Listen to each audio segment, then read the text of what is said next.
कशी कशी जात राहते. हे करताना मी माझ्या काही कवितांच्याच ओळी मी यात घेतलेल्या आहेत, माझ्या पुस्तकातल्या ओळी आहेत त्या पण मी थोडंशा इथे घेईन म्हणते. तर पहिली जी तिची अवस्था आहे ती आईच्या गर्भाशयातली.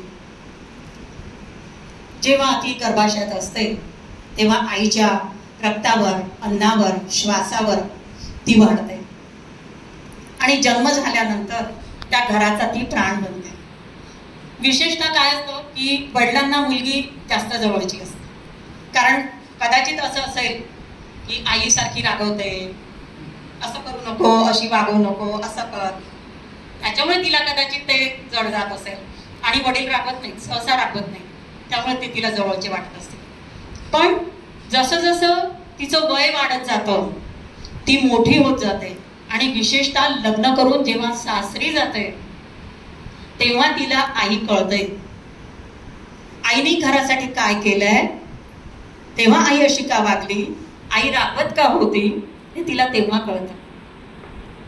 आणि सासरी गेल्यानंतर तिला अनेक अनुभव आलेले असतात, परिपक्वता आलेली असते आणि मग तिला